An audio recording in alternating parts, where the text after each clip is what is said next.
Keir Starmer has hit an illegal migrant milestone already. 5,000 illegal immigrants have come across the Channel since he became Prime Minister.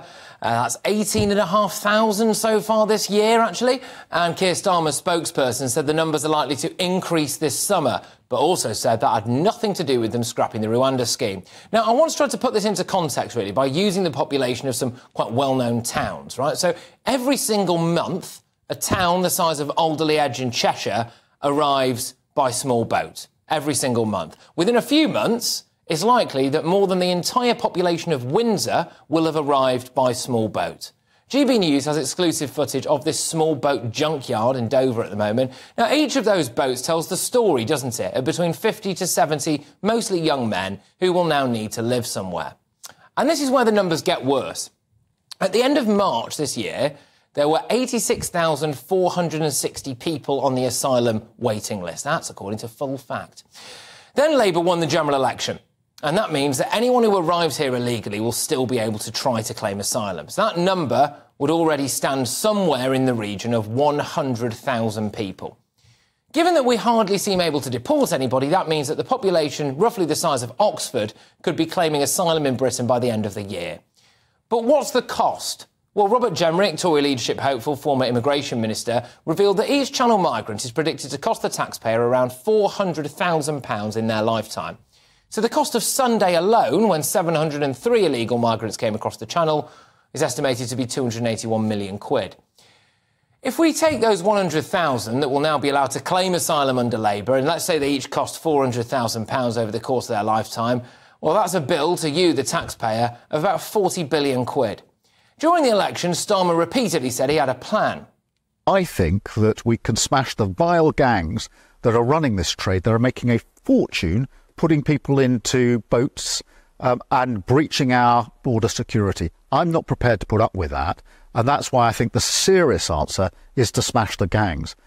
A gimmick such as Rwanda, which cost a fortune and removes less than 1% of those arriving by a small boat, is not going to work. So here's a contrast with the government. I want to tackle a very real problem with a serious response. OK, but now, shock horror, it emerges that that plan is still very much a work in progress. He's plotting an overhaul of the Europe-wide police force with Italian leader Giorgia Meloni. I mean, what is that, and how long is that going to take? Meanwhile, the boats keep coming, and you keep paying. Let's get the thoughts of my panel tonight. I am joined by columnist and broadcaster Esther Cracker. I've also got political commentator Jonathan Les and political consultant Suzanne Evans. Suzanne, I'll start with you on this, actually. So, look, I mean, this is... I mean, the sheer cost and the scale of this now is absolutely ridiculous.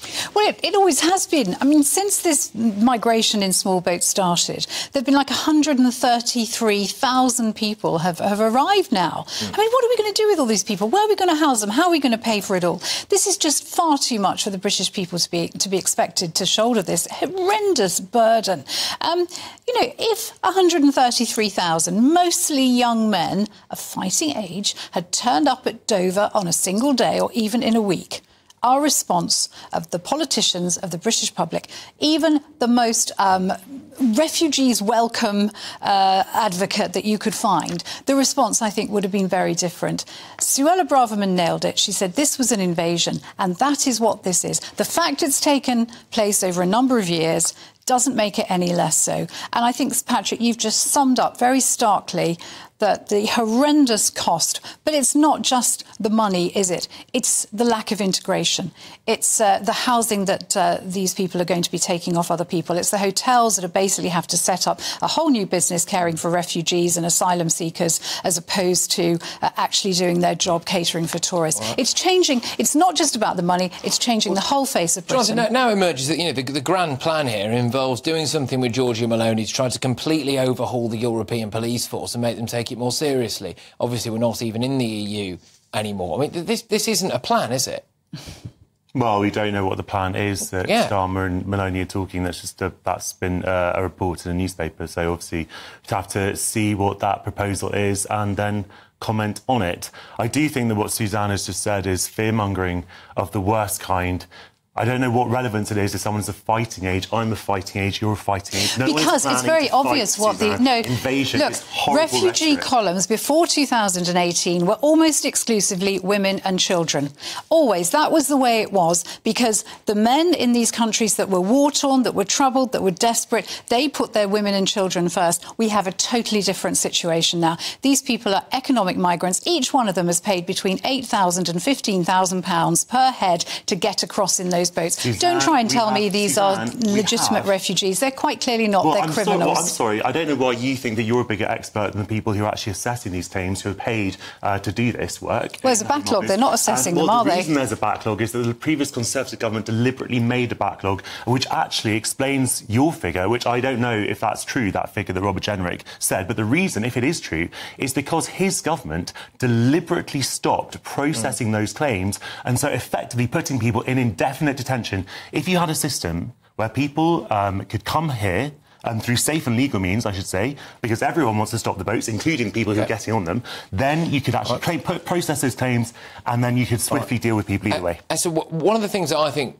is what stops even more public outcry than we've seen is the fact that it's drip, drip, drip. But when you put it into the context of, Jenny, a town the size of Keswick arriving in the best part every single 10 days, or Alderley Edge in Cheshire, places like that, somewhere the size of Oxford, you know, every single year, just on people who arrive on small boats, right? So that's before we've got legal immigration, before we've got people who are arriving in other forms as well. I mean, where the heck are these people going to live?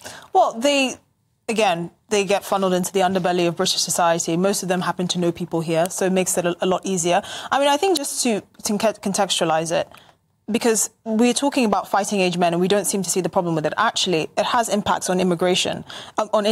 So the reason why we had a sort of a women and children's policy is because it's a lot easier to integrate women and children, particularly from war-torn countries, than it is to integrate young men who may or may not have even played a role in the violence in the countries that they're fleeing from anyway. So that's just the reality of it. But also, let's put this into context. Do you think Saudi Arabia would tolerate 100,000 mostly fighting age men arriving in a giant boat onto its shores and having access to healthcare, hotels? I mean, I was in Paddington Station not too long ago and I saw at least 10 homeless people lined up on the platform. And I just thought, this is horrible.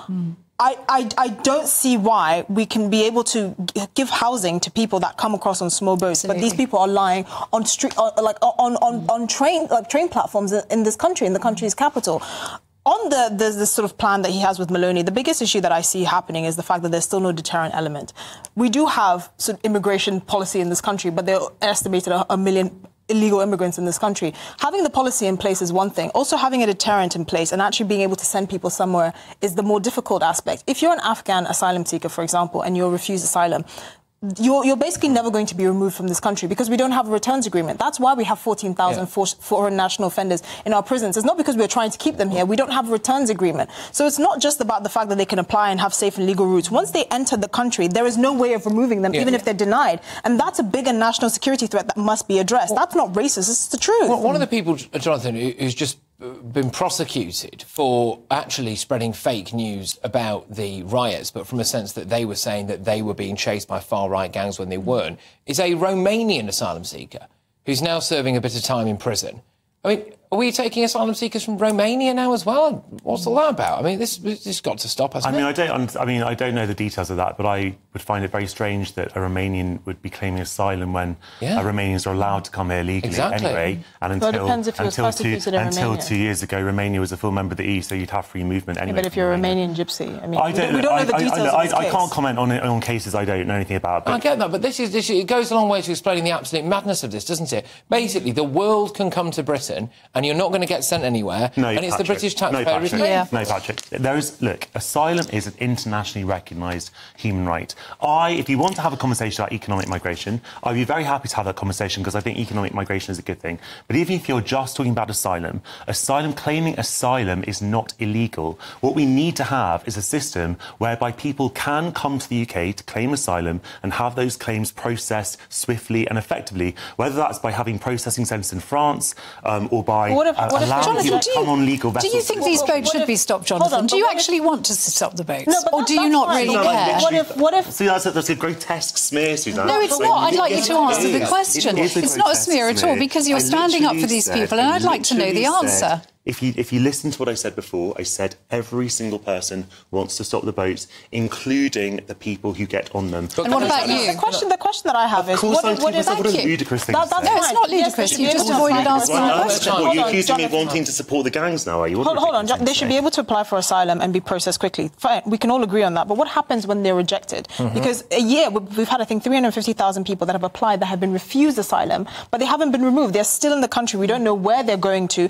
They're the most likely part of the gig economy, which in and of itself is taking advantage of them. That's the bigger question. It's not just, the fact that they should be able to apply. You can apply, but they're also over half are getting rejected. What happens to those people? I don't think it's over half getting rejected. I think the last figures, I think, was 75%, wasn't it? People No. 77% were accepted for asylum on second try.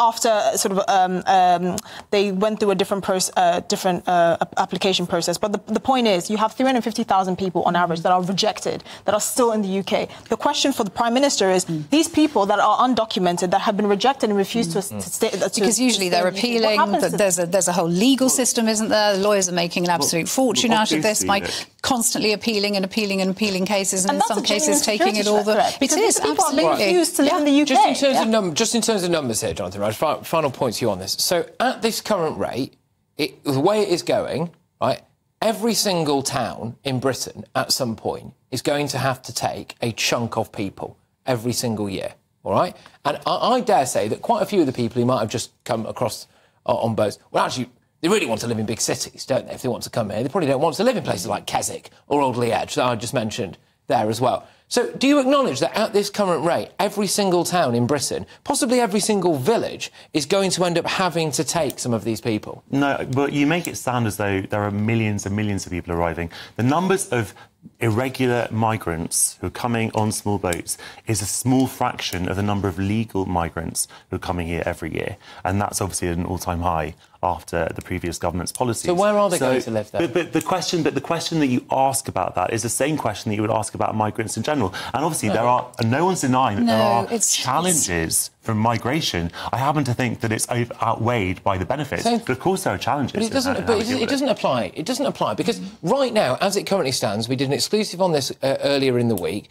We are currently importing both sides of the Sudanese civil war. People from the north and the south are fighting each other in Calais and getting on boats and coming here. And people in a small rural town in England would have more concerns about someone from there moving into their village as opposed to someone who's gone through the legal route to claim... And is probably working and making an income and not taking benefits. I tell you one thing, that actually Sudan is a classic example of a country where there should be a legal visa scheme for refugees in the same way that we had for Ukraine and Syria and Afghanistan, because there is a civil war happening, and when you have civil wars happening, people flee. Right. And the UK has an international responsibility. Just on that point, we do have a legal refugee scheme for Afghanistan, and yet the number of people that were coming on the small boats, the highest, do you know the population of the nationality of the highest number? Afghanistan, even though we have a legal route for them to enter. Anyone has entered through that scheme. That's available to the government. Over 20,000 entered in the last 2 years alone through that legal scheme. The point is, this idea that having this legal safe route is going to somehow dissuade people from taking the illegal route when they can still come illegally and have hotels, access to hotels, NHS and all of that is a fallacy. It's not true. How many Ukrainians have come on small boats? There haven't been Ukrainians coming on small boats because many of them actually want to go back. The men are fighting for their country. Actually, many of them have want to go back and have gone back. That's the difference. Right. Many in Hong Kong as well. It's the same thing. So it's apples and oranges here. Right. The idea that if you've had a legal scheme from war-torn countries is going to dissuade people from coming here illegally is completely not true. All right, look, we'll put a pen in that one for now. But thank you very much. Lively start, everybody.